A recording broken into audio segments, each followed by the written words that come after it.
क्या आप भी शाम की चाय के साथ वही पुराने बाजार वाले बिस्किट खाकर बोर हो गए हैं?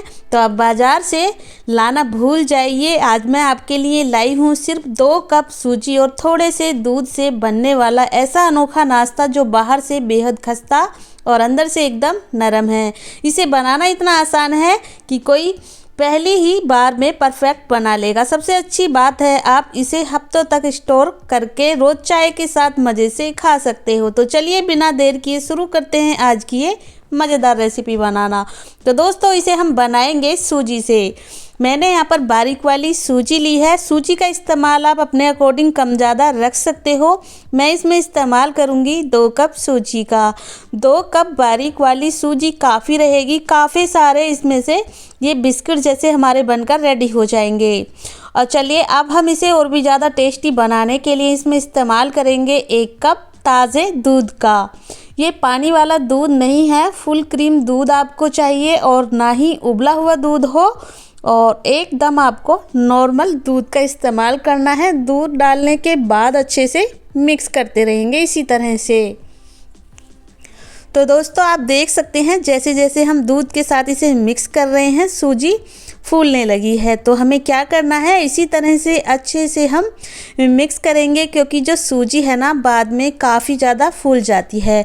इसे आपको पतला बिल्कुल नहीं रखना है। इसमें एक्स्ट्रा दूध या फिर पानी कुछ भी नहीं डालना है। ज़रूरत के हिसाब से ही आपको इसमें दूध या फिर पानी का इस्तेमाल करना है। दूध के साथ हम बनाएंगे ना तो ये बहुत ज़्यादा टेस्टी बनेगी। और मिक्स करने के बाद इसे ढककर छोड़ देंगे लगभग 10 मिनट के लिए, जिससे सूजी अच्छे से फूल जाएगी। इतनी देर में हम लेंगे एक छोटा वाला मिक्सी का जार। इसमें डालेंगे 8 से 10 बादाम और साथ ही थोड़े से काजू, लगभग 6 से 7 या 8 से 10, और 2 इलायची डालकर इसका पाउडर बना लेंगे। एकदम बारीक पाउडर बनकर तैयार हुआ है।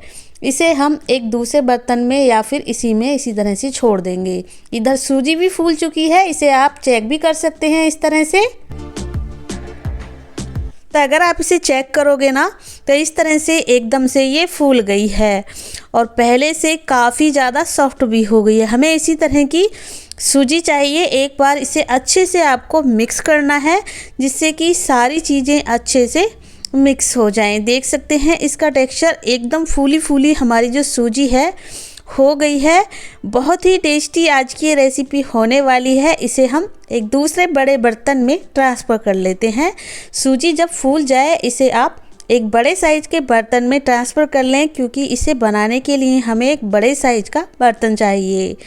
तो आप इसका टेक्सचर देख सकते हैं। दूध में भिगोने के बाद जो सूजी है बहुत ही ज़्यादा फूली फूली फ्लफ़ी बन गई है। जो हमने पाउडर बनाकर रखा था ना उसको भी इसमें डालेंगे। इस वक्त इसे डाल देंगे। जो भी इसमें मॉइस्चर है उसी मॉइस्चर के साथ ये मिक्स हो जाएगा। अब हम इसमें 2 बड़े चम्मच डालेंगे डेसिकेटेड कोकोनट पाउडर, 2 बड़े चम्मच मैदा। इसमें अच्छे से बाइंडिंग आएगी मैदा से। और अगर आप चाहें पूरी तरह से मैदा को स्किप कर सकते हैं, बिना मैदा के भी आप बना सकते हैं। मैदे की जगह आप इसमें डाल दें गेहूं का आटा, उससे भी रेसिपी बहुत ज़्यादा टेस्टी बनती है और बाइंडिंग भी अच्छी होती है। मैंने यहाँ पर 2 चम्मच केवल और केवल मैदे का इस्तेमाल किया है। और अब हम इसे हाथ की मदद से अच्छे से गूंद कर इस तरह से बना लेंगे। बहुत ही ज़्यादा सॉफ्ट ये बनकर तैयार हो जाएगा। देख सकते हैं आप एकदम ये डो की तरह बन गया है। और अब हम इसमें आधा कप डाल देंगे चीनी, क्योंकि अगर आप चीनी नहीं डालेंगे तो चीनी के बिना तो इसमें टेस्ट आएगा ही नहीं। तो चीनी यहाँ पर मैंने आधा कप डाली है। अगर आप मीठा ज़्यादा पसंद करते हो तो उसी के अकॉर्डिंग चीनी की मात्रा बढ़ा सकते हैं, घटा सकते हैं। और इसकी जगह आप मिश्री का पाउडर भी डाल सकते हो इसे और भी ज़्यादा हेल्दी बनाने के लिए। और चीनी के साथ इस डो को अब अच्छे से गूंद कर मिक्स करना है। तो आपको लग रहा होगा कि चीनी इसमें होगी कैसे मिक्स। जिस तरह से हम इसे गूंदते जाएंगे ना तो जो चीनी है अपना मॉइस्चर रिलीज करेगी और ऐसे ही इसमें मिक्स हो जाएगी। अगर चीनी थोड़ी सी दरदरी भी रहेगी ना तो उससे हमारी रेसिपी और भी ज़्यादा टेस्टी लगेगी। तो आपको इसकी गुथाई करनी है बहुत ही बढ़िया तरीके से। इस तरह से गूंदते जाना है बहुत ही जल्दी ये डो फॉर्म में आ जाएगा। और ये जो डो है हमें ज़्यादा पतला नहीं करना है। अगर आपको लगे कि ये डो थोड़ा बहुत पतला हो गया है, इसमें मैदा डाल सकते हैं।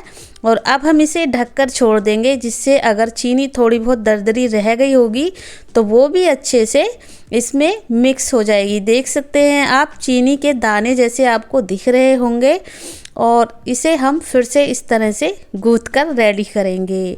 जितने अच्छे से आप इसे गूँथोगे ना, आपकी रेसिपी उतनी ही ज़्यादा टेस्टी बनेगी और इसे बनाने में आपको कोई भी दिक्कत नहीं आएगी। इस तरह से अच्छे से इसकी गुथाई करनी है आपको। इस तरह से लगातार 2 से 3 मिनट आपको इसे गूँथते जाना है किसी भी बड़े साइज के बर्तन में। और देख सकते हैं आप कितना ज़्यादा सॉफ्ट और ये चिकना हो गया है हमारा डो। एकदम से मक्खन मलाई की तरह ये बन गया है। मैंने इसे बहुत अच्छे से गूँथ कर रेडी किया है। और चलिए अब हम इससे बनाएंगे बहुत ही टेस्टी बिस्किट, जिन्हें आप स्टोर भी कर सकते हो 1 हफ्ते के लिए या फिर उससे भी ज़्यादा दिनों के लिए। तो इस तरह से मैंने इसे जब गूँथ कर रेडी किया है, अब हम इसमें से एक छोटी सी लोई तोड़ेंगे। इस तरह से जैसे आप रोटी वगैरह बनाते हो, पूड़ी वगैरह, बिल्कुल पूड़ी के साइज़ के जितनी आपको इसमें से लोई बनानी है। ऐसे आपको थोड़ा सा ऑयल लगा ले हाथ पर अगर चिपक रहा है तो। और ये छोटी छोटी लोई जैसी बनाकर आपको रेडी कर लेनी है। ये थोड़े से पतले, थोड़े से छोटे बड़े अपनी पसंद के अकॉर्डिंग आप बना सकते हो। मैंने बिल्कुल पूड़ी की लोई की तरह इन्हें बनाया है, क्योंकि बाद में ये थोड़े से बड़े बन जाएंगे। और इसी तरह से आपको पूड़ी की तरह सारे ही पीस बनाकर रेडी कर लेने हैं। तो लीजिए दोस्तों, यहाँ पर मैंने इन सारे ही पीस को बनाकर रेडी कर लिया है। 1 से 2 प्लेट में मैंने इन्हें रख लिया है। और जो ये हमारा आटा बच गया है ना, इससे हम बाद में साथ के साथ बना लेंगे। अब हमने पैन में ऑयल गरम कर लिया है। इसमें हमें एक ज़रूरी काम करना है। इस तरह से टूथपिक की मदद से हमें इसमें 5 से 6 होल करने हैं। इससे क्या होगा, ये फूलेंगे नहीं, बहुत ज़्यादा खस्ता बनेंगे। और एक एक करके इसी तरह से इनमें हम होल करते जाएंगे और गरम ऑयल में आपको इन्हें डालते जाना है। फ्लेम को रखना है मीडियम फ्लेम पर ही आपको ये छोटी छोटी पूड़ियाँ होल करने के बाद इसमें डाल देनी है। इस तरह से आपको मीडियम फ्लेम पर इन्हें पकाना है, जिससे कि ये क्रिस्पी बने, खस्ता बने, अंदर तक सीख जाए। अगर आप इनमें होल नहीं करोगे ना, तो ये जो आपकी छोटी छोटी पूड़ियाँ हैं फूल सकती हैं। इसलिए मैंने इसमें होल कर दिए हैं, जिससे अंदर तक क्रिस्पी बनेंगे, फूलेंगे नहीं। इन्हें आप स्टोर कर सकते हो 1 से 2 हफ्ते के लिए। और जब भी आपका मन करे ना, सुबह शाम चाय के साथ इन्हें एंजॉय कर सकते हो। तो इसी तरह से मैंने और भी पीस इसमें ऐड कर दिए हैं। जितने भी आपके कढ़ाई या पैन में आ जाएं उतने डाल दीजिएगा और 2 से 3 बार में इन्हें आप फ्राई करके रेडी कर लीजिएगा। तो थोड़ी देर के बाद इन्हें पलट दें जब ये एक तरफ से सीख जाएं। और आपको इनका जो फ्लेम है, गैस का जो फ्लेम है, उसे मीडियम रखना है। मीडियम फ्लेम पर ही आपको इन्हें पकाना है। अगर हाई फ्लेम रखोगे ना, तो ये अंदर तक उतने क्रिस्पी या खस्ता नहीं बनेंगे। और अगर फ्लेम को लो रखोगे तो ये ऑयली बन जाएंगे, जिससे कि इनके अंदर ऑयल चला जाएगा। तो इसी तरह से आपको इन्हें पकाना है। देख सकते हैं आप कितने ज़्यादा दिखने में ही ये खस्ता बने हैं और बहुत ही कम चीज़ों से हमने इन्हें बनाकर रेडी कर लिया है। चलिए एक एक करके हम इन्हें प्लेट में निकालते जाएंगे। छलनी वाली आपको इसमें चम्मच का इस्तेमाल करना है, स्पैचुला का, जिससे कि एक्स्ट्रा ऑयल इसी में निकल जाए। बिल्कुल भी ऑयल को एब्जॉर्ब नहीं किया है इन्होंने, आपको दिखने से ही पता लग गया होगा। तो दोस्तों इसी तरह से आपको बचे हुए सारे पीस फ्राई कर लेने हैं। बहुत ही आसान तरीका आज मैंने आपके साथ शेयर किया है इन बिस्किट को बनाने का। सुबह हो या शाम हो, आखिर चाय तो सर्दी में सभी लोग पीते ही हैं।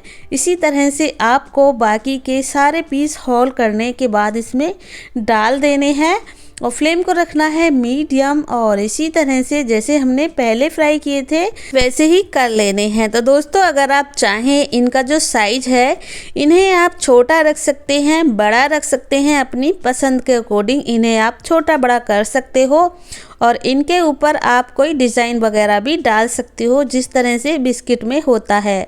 मैंने तो इन्हें एकदम सिंपल ही रखा है क्योंकि घर में अक्सर सिंपल ही बनाए जाते हैं। तो बाहर की तरह अगर आप भी बनाना चाहते हैं तो इन्हें डिज़ाइन भी दे सकते हो।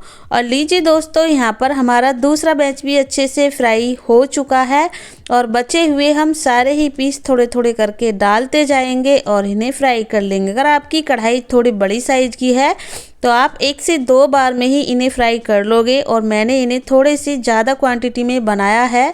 आप चाहें तो सिर्फ 1 कप सूजी से भी बना सकते हैं, लेकिन मैं इन्हें स्टोर करूँगी इसलिए मैंने इन्हें थोड़ी सी ज़्यादा मात्रा में बनाया है। तो ये लगते इतने ज़्यादा टेस्टी हैं कि आप कितने भी बना लें ये बच्चे चट कर जाएंगे, एकदम से सारे ख़त्म हो जाएंगे।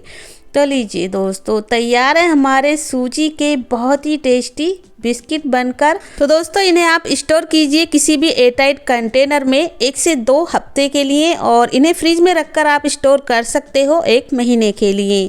इस रेसिपी को आप कहां से देख रहे हो मुझे कमेंट करके ज़रूर बताइएगा और रेसिपी आपको कैसी लगी ये भी आप ज़रूर बताइएगा। और थोड़ी सी भी अगर मेरी रेसिपी आज की आपको पसंद आती है तो प्लीज़ वीडियो को लाइक शेयर ज़रूर कीजिएगा और कुक विद पुष्पा को सब्सक्राइब करना बिल्कुल ना भूलिएगा। चलिए दोस्तों मिलते हैं फिर किसी रेसिपी के साथ, तब तक के लिए बाय बाय।